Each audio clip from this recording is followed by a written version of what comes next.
I never expected much from the job. It was just a temp gig watching over an empty mansion for a few nights. The place was massive, old, and sitting on an isolated property surrounded by woods. The guy who hired me didn't give many details. He just handed me a keyring with maybe a dozen keys and muttered, "Keep the basement locked." And "Don't go upstairs after 2 a.m. At the time, I laughed it off. It sounded more like a bad campfire story than a serious instruction. The first night was uneventful, but it wasn't peaceful. The silence was oppressive. Every creak of the floorboards or groan of the old pipes made me jump. I did a lap around the house before locking up and settling into the tiny office by the front door.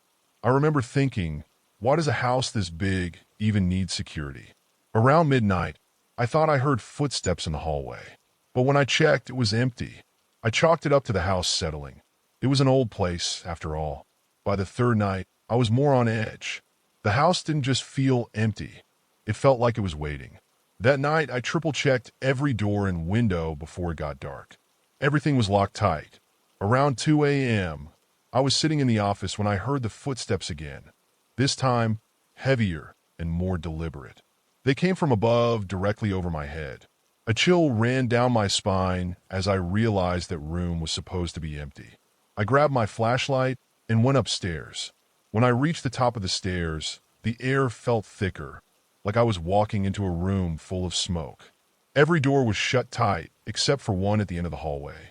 It was slightly ajar, and I swear I saw it move just a fraction of an inch. I froze, my heart pounding, and then I noticed something else. The shadows in the hallway didn't match.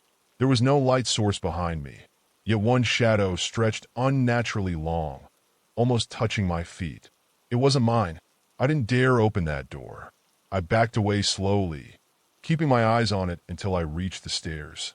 Back in the office, I tried to shake off the feeling, telling myself it was just my imagination. But the night wasn't done with me.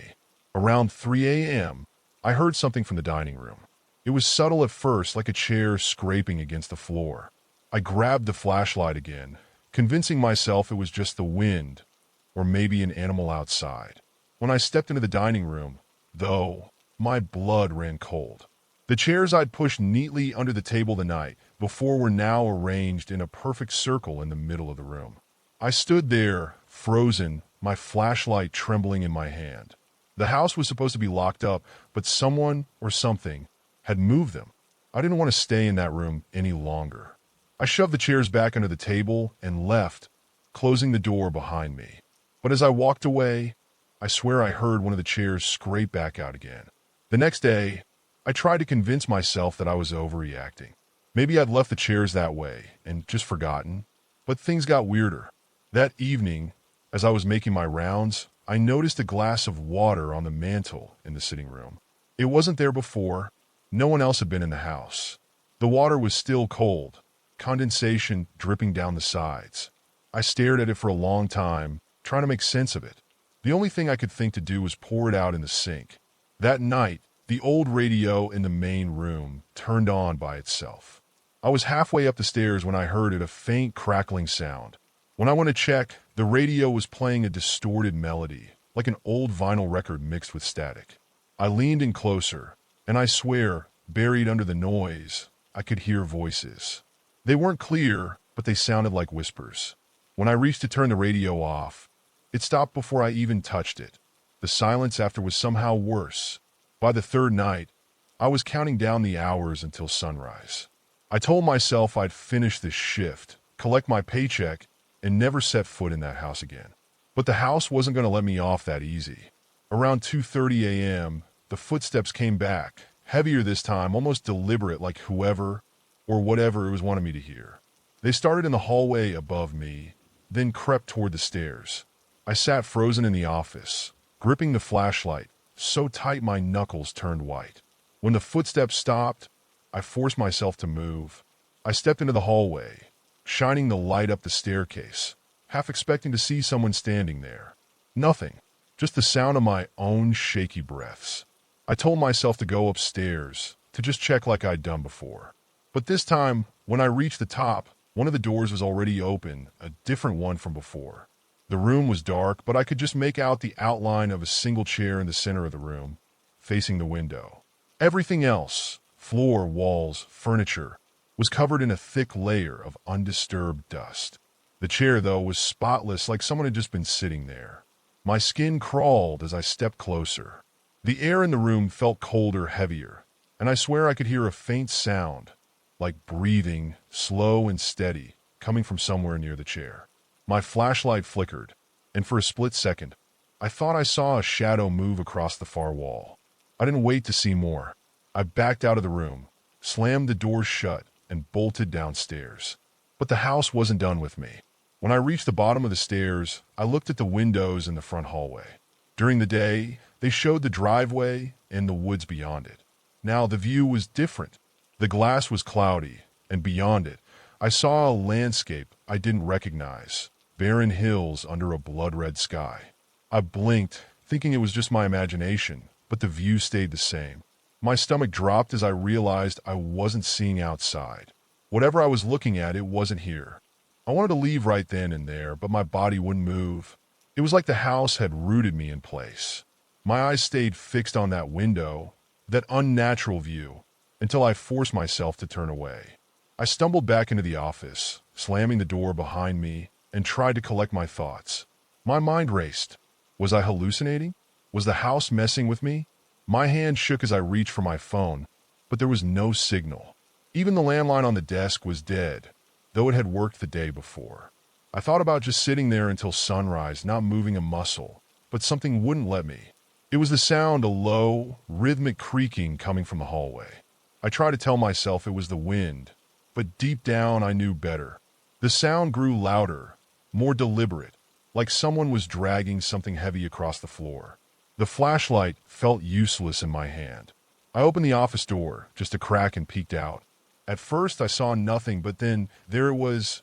One of the dining room chairs was in the middle of the hallway, facing me. My blood went cold. I hadn't touched the dining room since the night before, and I knew those chairs had been back under the table. But now one was here, waiting, almost inviting me to sit. I didn't dare step closer. Instead, I turned to head back inside the office. But as soon as I turned, I heard the chair scrape across the floor. It was moving on its own, sliding slowly in my direction. My breath caught in my throat, and I slammed the office door shut, leaning against it like that would somehow keep it out. Then the whispers started. Faint, almost inaudible at first, but they grew louder, filling the room like a chorus of broken voices. I couldn't make out the words, but the tone was unmistakable. They weren't welcoming. I clamped my hands over my ears, trying to block out the noise, but it didn't help. It felt like the sound was coming from inside my head. Just when I thought I couldn't take it anymore, it stopped completely. The silence was deafening, and in it, I heard something else. My name, whispered, clear as day. Hearing my name froze me to the spot. It didn't sound like it came from outside the office. It was closer, intimate, like someone had leaned in and whispered it directly in my ear. My first instinct was to run, but I had no idea where to go. The front door wouldn't budge when I tried it earlier, and the thought of going upstairs or into the basement made my skin crawl. Still, sitting there waiting for something to happen wasn't an option either.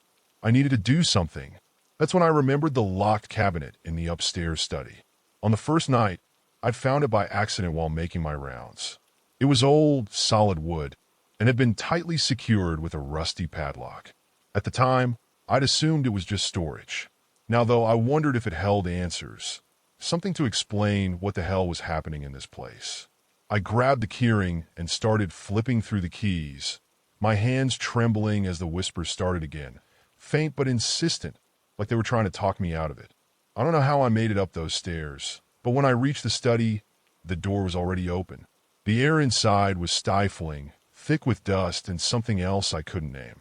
I approached the cabinet, every nerve in my body screaming at me to turn back. The keys jingled in my hand as I fumbled to find the right one. When I finally got the lock undone, I hesitated. For a moment, I thought I heard breathing again, low and raspy, coming from just behind me. I turned my head, but nothing was there. Inside the cabinet, I found a stack of old papers and a leather-bound book. The book was small, with brittle pages that smelled of mildew. I flipped through it, my heart pounding as I read the entries. They were written by someone else who had worked here decades ago. The notes described experiences that mirrored mine. Footsteps, shadows, whispers. But the last few entries were the worst. The house keeps them. One read, the handwriting shaky.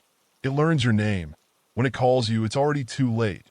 I slammed the book shut, the blood draining from my face. I couldn't stop shaking as I stuffed the book back into the cabinet and slammed it shut. My mind was racing. It knows my name?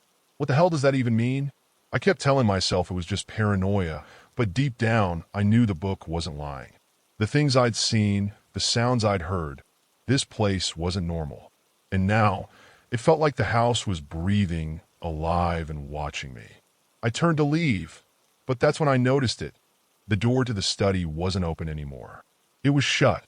I swallowed hard, my hand reaching for the doorknob. The moment I touched it, a chill shot through my arm, and I heard it again. My name, whispered so close. It felt like someone's lips were just behind my ear. I jerked back, spinning around with the flashlight, but the room was empty. At least it looked empty. The shadows on the walls seemed to shift and ripple, like they were moving of their own accord. That was it. I didn't care what was waiting for me downstairs. I had to get out of this room. I threw the door open and ran straight for the stairs. My legs felt like jelly as I stumbled down, the flashlight beam bouncing wildly. When I hit the ground floor, the house seemed even darker than before. I didn't know where to go or what to do. My instinct was to head for the front door, but something stopped me. Out of the corner of my eye, I saw movement in the hallway. The chair.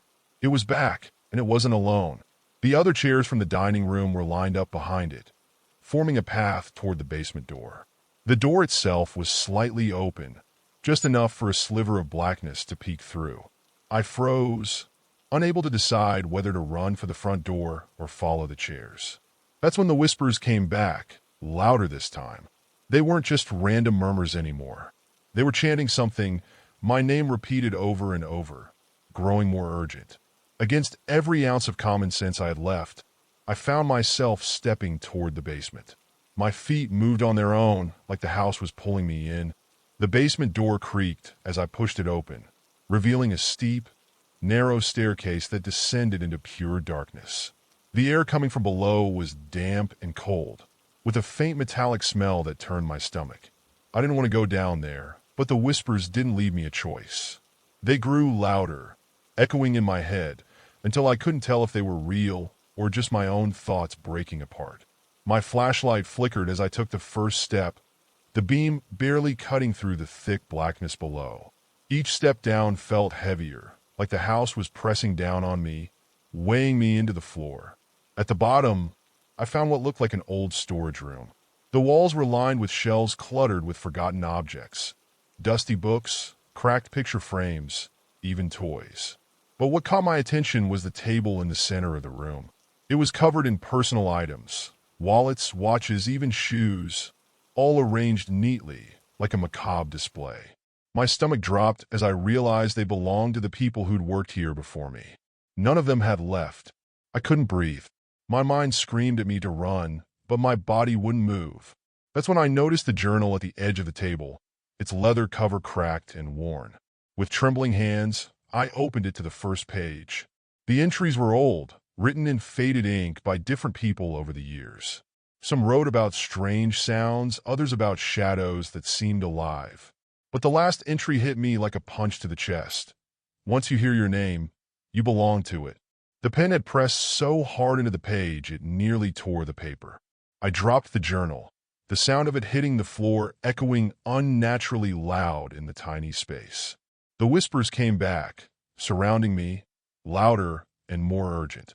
Then, from the corner of the room, I heard a low, guttural voice speak my name.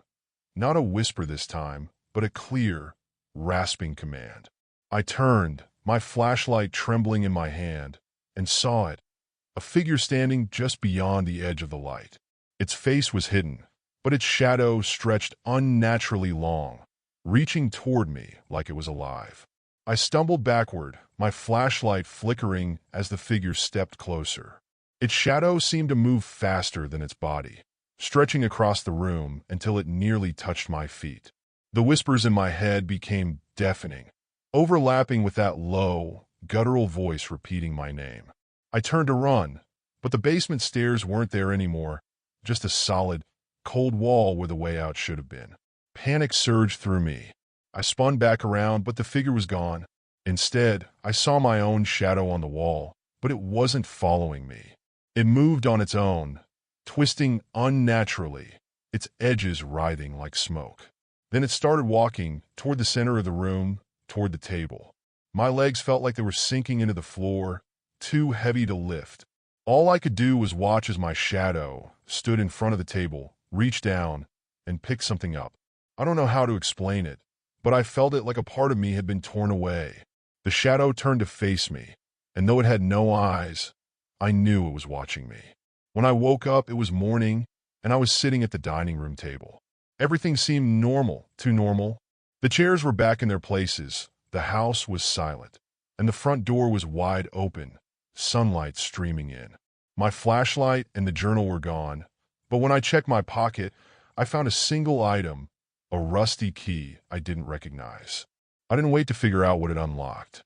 I grabbed my bag and ran, not stopping until I was miles away. A few days later, the agency called. They thanked me for my work and offered me another gig.